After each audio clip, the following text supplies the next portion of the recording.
Hello, awesome people. I hope you're having an amazing day today. Today we're taking a look at another 7-page, under 10-page short story called Gwyllian's Harp that was written in this Unreal and a Real collection by Ursula K LeGuin that we're doing a deep dive into and knocked it out last night for about 15 minutes. So it was pretty quick and I definitely enjoyed it.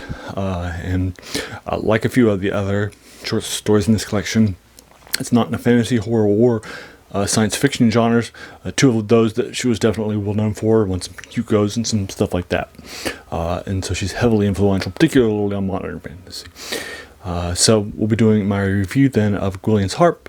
But I've done reviews of big name authors in other genres that have done collections here and there for folks like Robert E. Howard, who created Conan, has a lot of boxing short stories that I did a few of. And nobody pushed back and said, well, why are you doing those? Because they're not covered by my channel, right? And so forth. And if I were to do a Stephen King, he's done some novels that aren't in the horror genre, which is what he's known for. But I don't think anybody would push back and say, well, because he's Stephen King, right? So anyway, so we'll take a look at this short story, Gwyllian's Harp, and do my review of it. As a reminder, my reviews are spoiler-free, so we won't be doing a deep dive into the synopsis. But basically what's happening that we'll learn on the first page that a young woman named Gwyllian has just inherited a harp from her mother, who was given her a harp by her master, a harpist, and so forth.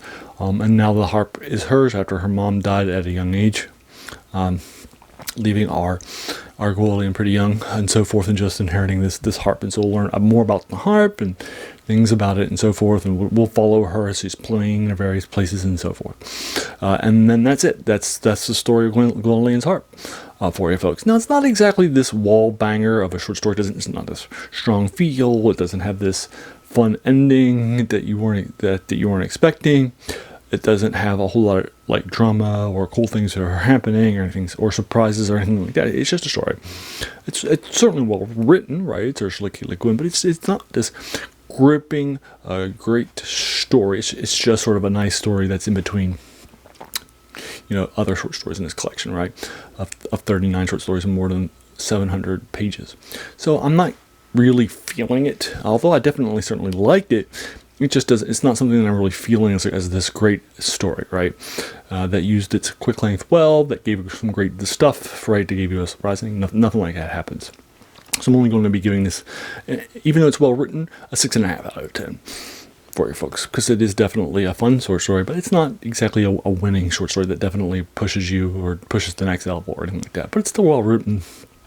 And it doesn't take that much of your time to read. So there you are.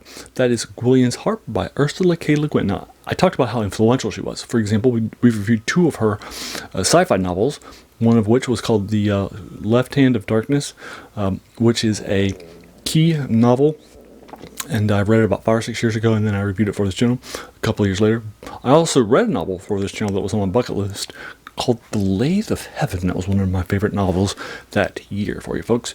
And then I picked up this collection to do a review of a Hugo winning short story that was 8 pages long called The Ones Who Walk Away from Omelas, which was recently in the news as it was copied for a television show on Strange New Worlds.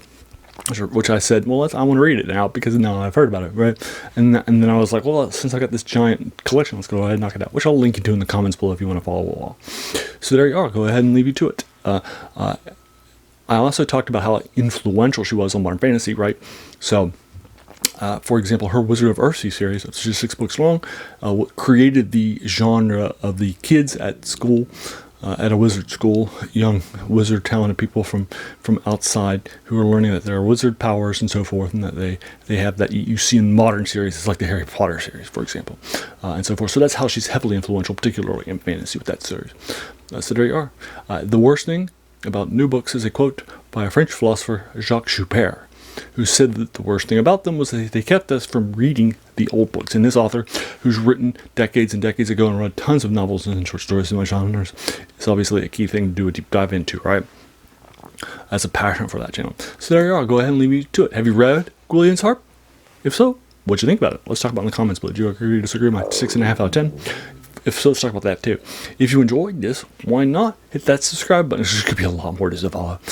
And then finally, I want to thank you so much for taking some time out of your day and investing it and watching my video. we all have so many things that are happening in our lives, and we're pulled in so many different directions. So the fact that you spent this time with me is incredibly humbling, and I appreciate it. So thanks again, and an amazing day.